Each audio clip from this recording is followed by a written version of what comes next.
talking about Ja Morant and how these youngsters, we just eat at them when they do something pick their wrong. carcasses alive. We pick their carcasses like they can't make mistakes. Now, Ja's made some big mistakes, and he's got to clean some things up. Maybe that's his crew. Maybe that's his circle. He's got to get right, and we saw a lot of people were tagging us in tweets about, bye mama, bye papa, peace out. And it was, the cops went to his house, do a wellness check, and, he's bumping YB. Apparently everything was okay. You don't want the guy to be going through suicidal thoughts. That would be very, very unfortunate because he has the world in his hands. Yeah. He's got everything. He's got a shoe. He's a face of the franchise of the Memphis Grizzlies. The NBA's trying to really build around him and some of the other young stars. And a lot of young kids look up to him, and he's a fun, loving dude. When he first came into the league with the high-flying acts coming out of Murray State, we fell in love with this guy. Yeah. And so, I don't want to pick apart what he's done wrong. I want to try to help the kid.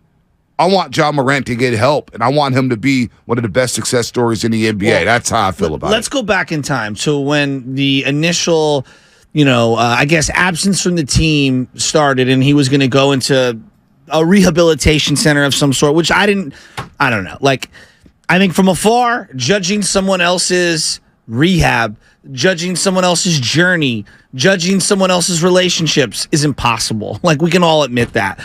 But knowing what I know about life, okay, and I only know a small fraction of it, but when it comes to addiction, mental health, when it comes to struggling, this is like my wheelhouse because me and my family, we call it the gene, right? We've got the bug. We've got the addiction bug in my family. Like, we just do, I'm Irish, right? So you can make assumptions however you'd like there. But in my particular family, we like the bottle and we like substance. And it's a thing that has been biting generations of my family on both sides.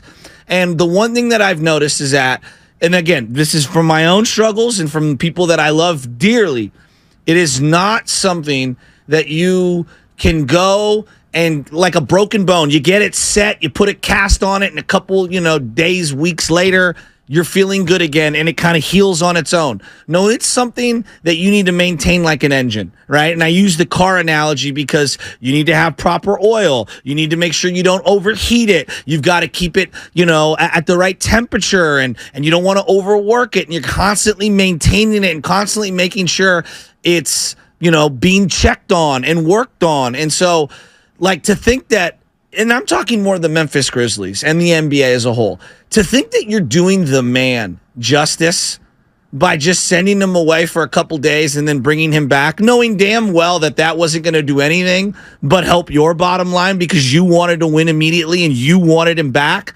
If you really cared, and Adam Silver is one of these people who he says that he cares about the players, and I think he does to a degree, but like if you truly cared, you have to also help these people from themselves.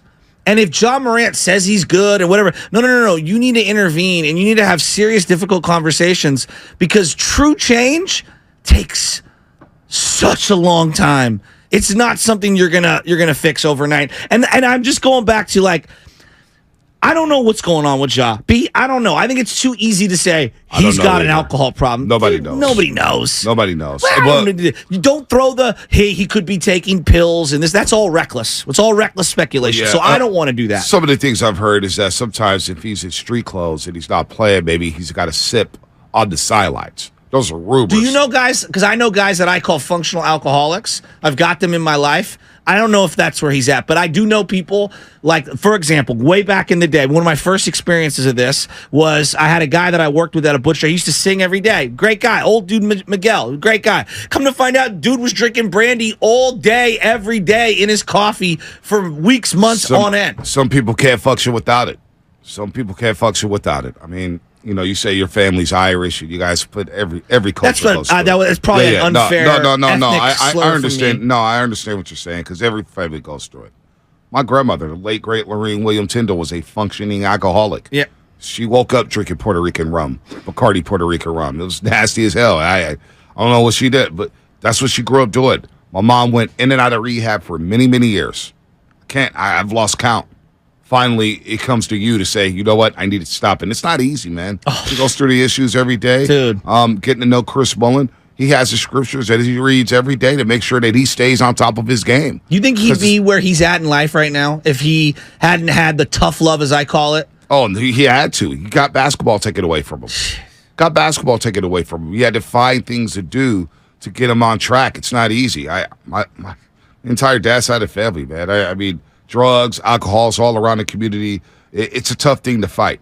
But if you're Ja Morant, you make it out. And that's where I heard you talking about the morning show and, going through the mental issues or the struggles of the morning show before or whatnot. And you're going through the struggles of life and you think you got your dream job and it's not all that or whatnot. And you see people struggling on the outside and you're just thinking like, man, what the hell can I do? How can I fix this? How can I turn this around? Well, we just all need to help Ja Morant. We need to help people get to that. We need to help people, not fear being vulnerable to whatever their addiction is. Because that's what it is. A lot of people get vulnerable, insecure, and they want to fight off the help, saying, "I got this. I got this." They don't want to show weakness. No, not at all. Not at all. Especially men. I think men more than maybe any other segment of society. Right. We have to be tough and strong and fight through it. And we used to have this nobility of the guy who could go out all night and drink and party and then show up to work the next day. Yep. Remember, there used to be like that dude, hey, Ty Cobb, that's an old school man. Well, even us growing up, we party, we wake up, we be hungover, we're like, that was so much fun. Exactly. It was great or whatnot. But me personally, it's funny, man, over the last 2 years, not even just because I don't like it, I just slowly stopped drinking. Do you think your daughter helped with that? Or maybe. Or were you already kind of transitioning? Maybe. I get so locked in on the job, I get so locked in on watching sports, and I don't need enhancements. Yeah. Like for me, when I watch a game, that gets me geeked up. Yeah. Tip-off gets me going. Kickoff gets me going. Yeah, I feel you. First pitch gets me going. I don't need it in head speed to be like, all right, let's go. Oh, you know what? Let me get a shot to party. You know what I'm saying? I'm generally excited about life. Yeah, because a lot of good things are happening. And, I didn't have a lot of that access growing up. I didn't have a lot of things available to me. I'm going to the Bay Area Sports Hall of Fame, and I hope you get to do this one day because it's a hell of a class today. And one day, hopefully next year, maybe you can come by and just see it and check it out.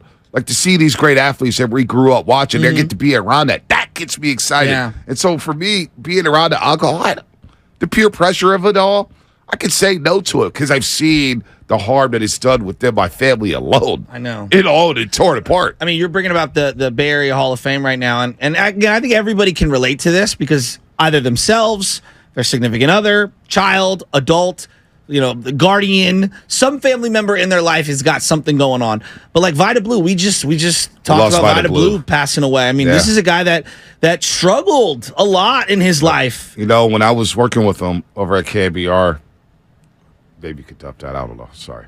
But it's the competition. Whatever. People aren't stupid. They exist. But it worked with Vida Coke Blue. Know the two of each other. Yeah. So Vida, he had gone through so much stuff. By the time he was working, he'd have to take Bart home. This is Vida Blue. Wow. This is a guy who won a Cy Young and an MVP in the same damn season. Won 3 straight championships. Guy was taking Bart home because of some of the struggles that he had to deal with. Now, it helped. He's like, you know what? It is what it is. I put myself in that spot. Yeah. It is what it is. As long as I get home safely, it's all good. Not to put his business out there like that, but that's some of the things you got to get taken away from you if you can't control some of it. And it's tough to control. It is, man. We go through a lot of dark stages. But I think that's the part that I get really angry on behalf of people that have gone through the struggle when I see others go, this guy's got everything. He's got all the money in the world. That makes it harder. I don't even know if it makes it harder. On some level, yes, I agree. More money, more problems, right? No, I agree with that. On some level, I agree with that. But people think that just because you have money, and again, I don't have money, but just because you have money, they think that insulates you from having zero issues. And that could be farther from the truth. Dude, look around society. Open up. Look at musicians. Look at actors. Look at politics. Look at people that are running Fortune 500 companies. Newsflash.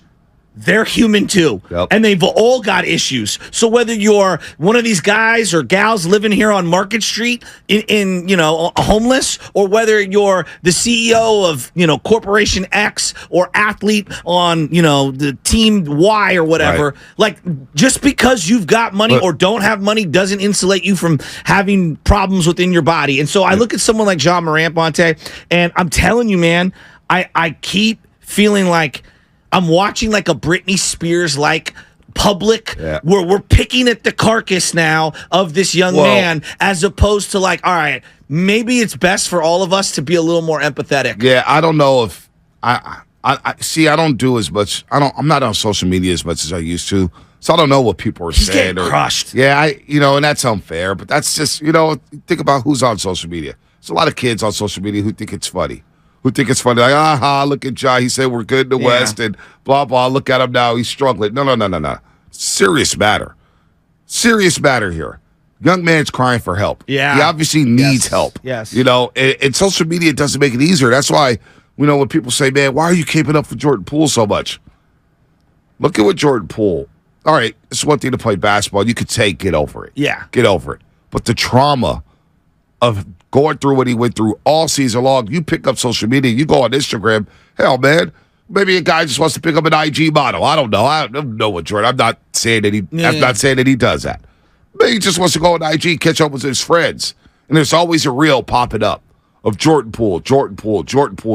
People don't realize how popular Jordan Poole is. He had the 15th best-selling jersey in all the NBA. That's crazy. Jordan Poole.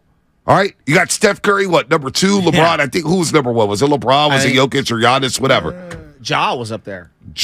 Jordan Poole's number 15. Yeah, I know. That's so crazy. That tells you how popular he is. 15th in the league. 15th in the league, Jordan Poole. And people want to trade him for a bag of chips. So when you got Jordan Poole going through that, because the guy's a popular guy, psychologically, what are you going through? Yes. When you're by yourself. When you're by yourself at night, if you're not with the date, if your boys leave and you got to go to sleep, how are you going to sleep? Are you able to get to sleep because you're thinking about all the trauma or whatnot? Ja Morant's probably going through the same thing. Bonte, there's the big Netflix documentary, and I think it's relevant now because he won again this week. I saw so many people, and Mark was one of them, and I think flippantly, but Mark was like, yeah, Brooks is weird. Brooks Koepka, okay? He was talking about, and I was like, I actually find him so much more relatable that he was vulnerable to show us that, like, he was legitimately physically hurt and mentally depressed. And, like, to hear that come out of his mouth, to me, I was like, oh, dude, this guy is, like, he's on the journey. Like, he's going to come back around. Yep. I don't know. It may be a 10-year journey to where he could find, some semblance of happiness. It ended up that, obviously, his body got better. He started to win and whatever. But, like, seeing him come out of the other end of the tunnel, and he might have a relapse, and he might fall back down the tunnel. Right. I don't know. But that's why I like Brooks Koepka, because he isn't a robot. He isn't just giving me the Rory McIlroy, yeah, well, I'll be better and blah, blah, blah. He heard so much criticism, and he said, I hear everything, and it makes me sad. Yep. And because I want to be this for everyone. I want to be Superman. I want to do all these things, and I can't. Yep. And I love it when athletes are real like that, because I find that way more relatable than the fake robot stuff. Yeah, no, I do too. And I'll tell a story, because I heard you telling your story about going through sobriety, and that's why I'm proud of you going through 8 years, knowing when you need to kick a habit and say, you know what, I need to just stop. I need to just stop. And, for me, when the voice of the 49ers went across the street, I remember that weekend and coming in to do that show. And I remember just finding out online. And everybody's blowing me up. And everybody, there's a lot of people online, oh, man, this guy wasn't a great fit. He sucks. That's why he left, blah, blah, blah. Then I joined BSG, and right away we didn't hit it off. And I was trying too hard, but I was just like, man, I just went to Toronto. I was on TV for the first time. I had so much momentum, and it felt like everything was crashing down. I had people taking shots at me from the other station, people online taking shots at me. And I was just like, man, this sucks. I know. Like, am I going to have to leave my own market, my own city, to go do what I love to do that I worked so hard for when it was covering high school sports for $20 an article, or grinding through the Examiner, or covering City College, and all of it felt like it was going away. And it was a depressing 3 months. And I've told you this. What got me back going was doing those overtime shows at the Hilton Hotel. Was doing those shows because, like, all right, this is what I got into it for. Yeah. It was fun. So whether it's here in sports radio, whether it's your job as a janitor, whether it's your job as a school bus driver, I get it. We all go through depression, man. Hell and that's what Ja Morant's going through right now. That's what he is. He's having a come to Jesus moment, saying, why am I doing this stuff? How do I hold myself accountable? How do I flip the narrative? And that's what's going on. And hell, we all go through it, man. So I do feel for Ja Morant. I do too. And especially a young black man. Agreed.